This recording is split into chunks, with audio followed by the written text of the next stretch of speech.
version of it. Very appropriate. When you enter the City of London, you pass these things on the side of the road. And the City of London connects into the Temple. The Temple is named after the fact that the Knights Templar own that land at their temple there. The Knights Templar still run the City of London and the Temple area, which is the centre of the legal profession. That's where Tony Blair and his missus trained, and the barristers and stuff, and Inns of Court and all this business. They still control that today. And where the Temple meets the City of London, in the centre of the road, is this another reptilian figure. Just a coincidence, nothing to worry about. So what you have all over the world is this recurring theme, which only when you kind of open your mind to this, you start to say, bloody hell, it's everywhere. Of the dragon and the reptilian imagery. I mean, in the East, in places like Japan and China, where there was also massive interbreeding in China with these entities, it seems, you have the dragon at the very heart of the culture. The Messiah, the word Messiah, it seems, comes from Mesa, which is the Nile crocodile, because the pharaohs were anointed with the fat of a Nile crocodile as part of the coronation. And it also breaks down as anointed one, which is what the word Christ means, anointed one. All these things interconnect in the end, as we'll see as we go along. Even biblical references to the devil have a reptilian serpent imagery about them. This is from Revelation. And the great dragon was cast out, that old serpent, called the devil and Satan, which deceiveth the whole world. He was cast out into the earth, and his angels were cast out with him. Over and over, this same recurring theme. This is a painting that Credo Mutwa did on the side of one of his huts, which is symbolically telling the story of some of the stories told in the ancient African history and legends. And where do I find this again? But on the logo of Alfa Romeo. Extraordinary. And on the other side of Alfa Romeo, you have the red cross on the white background of the Knights Templar, the very elite secret society within the Illuminati bloodline network. Silvio Berlusconi, who's just got back into the leadership in Italy, has in his garden that same imagery of the serpent with a human in his body. And he's a major secret society operative, he is. He was in the famous infamous P2 Freemasonry Lodge that came to light in the late 70s and led to the guy, Roberto Calvi, the banker connected to P2, being hung under Blackfriars Bridge just down the road from here. And then around the fairy stories and the other kind of stories and folk stories, you get this recurring theme of the frog prince, the serpent prince, shape-shifting into a human prince or a princess doing the same, and so on. It's remarkable how consistent it is all over the world. And today you've got children's books and stuff which are talking about reptilian morphing into humans and stuff, and what we call shape-shifting. Now, of course, when you're talking about this for the first time, about shape-shifting, I mean, people go, crikey, what is he on? Because understandably, what they're perceiving is a solid body changing into a solid body. Not possible, mate. Yeah, no, I agree with you, but I ain't saying that. Because there is no physical, therefore there's not a shape shift from a physical solid body to another solid body. The Queen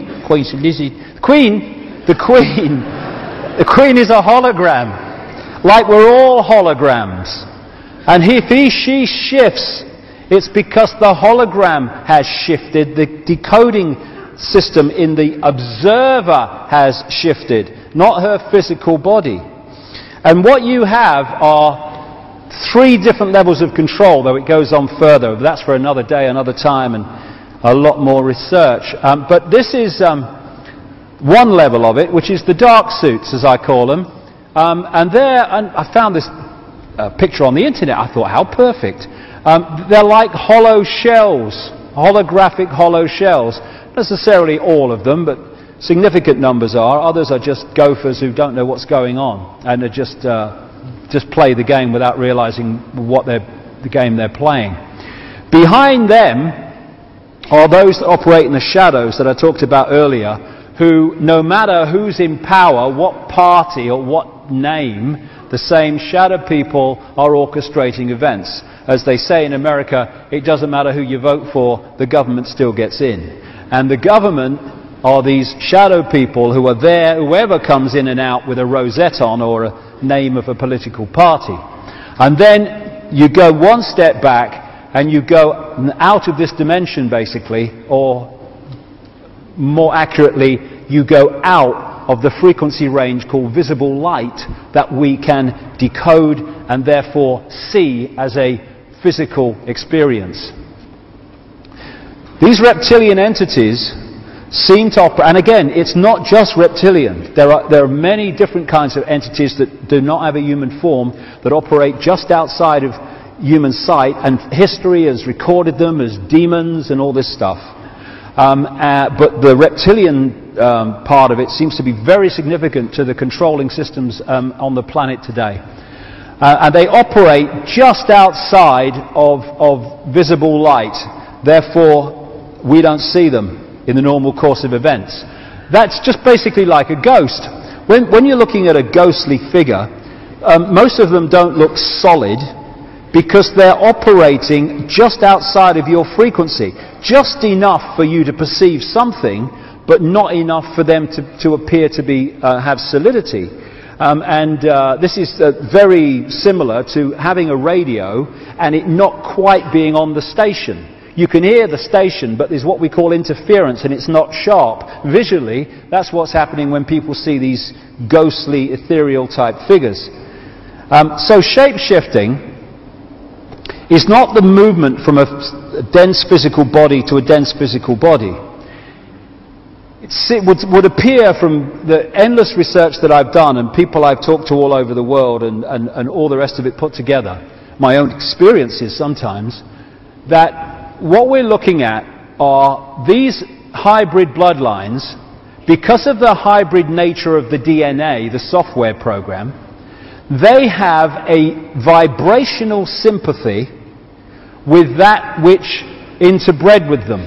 And this doesn't have to be physical interbreeding either, as I'll come to.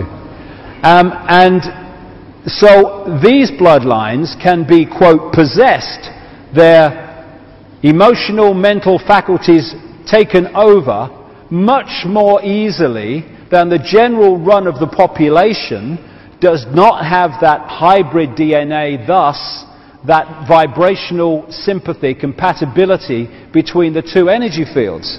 So what they're doing in effect is using the secret society network they've set up to manipulate these bodies into power, but in doing so they're putting themselves into power because they're controlling the mental and emotional processes of these vehicles.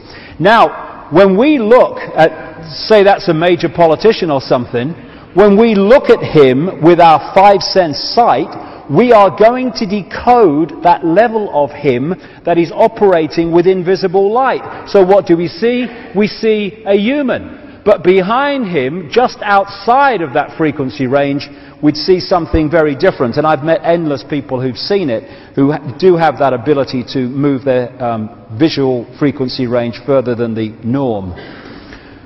So what is happening is, with shape-shifting, or one way that it's happening, is sometimes that energy field just outside of visible light moves in to that frequency range. It sometimes happens when this vehicle is going through great emotional turmoil. I've had that story told to me many times when people have seen this, the circumstances surrounding it. And at that point, this energy field enters visible light and becomes the prime forward energy field. And then it goes back again. To the observer, who is decoding that energy field through the brain and turning it into a physical experience, what he observes only in his head is human, non-human, human. Did you see that? But it wasn't physical, it was a change in the decoding of the brain of the energy field it's observing.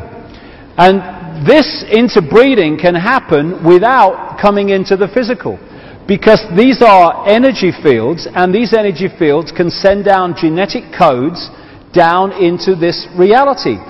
It's horrible to think about, but I've talked to a number of people around the world, women, who've been in captivity in places like the Mormon network in Salt Lake City, who have been taking part in rituals, obviously forced to take part, who are being raped on sacrificial altars under the Mormon church, other places too, and other organizations, but I'm just thinking of one in particular.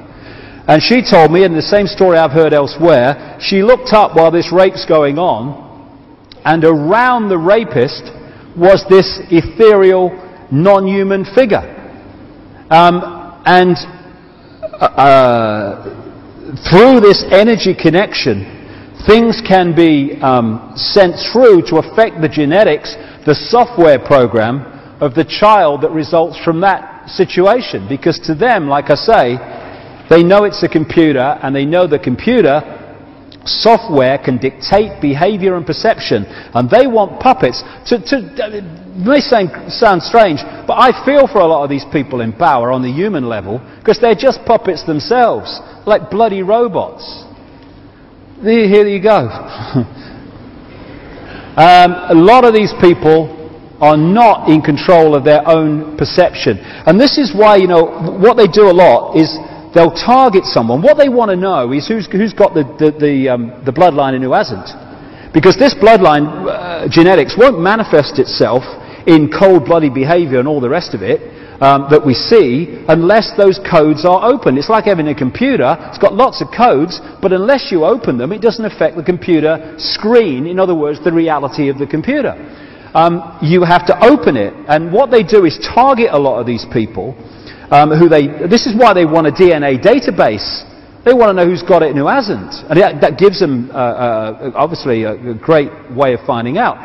And then they target these people, and suddenly these people who know nothing about it, they're suddenly sponsored by very powerful people, and they become big in politics and law and all the rest of it. And through that, they get pulled into the secret society network, and they go through these rituals, and they think it's just some, you know, ancient ritual, it's just tradition. They don't realize that what these rituals are designed to do is to affect them genetically, to open these codes. And how that manifests itself in experience is of seeing people who, for instance, came into politics with a good intent to try to make a positive contribution, and they end up, after a while, being the absolute epitome of everything they came into politics to challenge.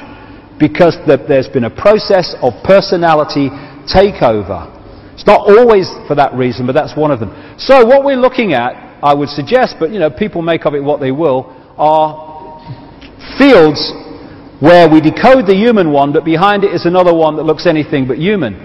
And someone sent me this picture. I don't know who it's of, but he's got very reptilian-type eyes. And a friend of mine has been working recently with someone who's been involved in a big iris scanning technological program. Not something I agree with, I say, iris scanning, but what he found, and he's into none of this stuff, what he found as these people looked very closely at 2,300 eyes, to their amazement, in his estimation, about 4% of the eyes they looked at were of reptilian type and appearance. All over the internet, people started talking about this now, and these pictures are circulating. This might be probably is just a trick of the light, but it's very symbolic.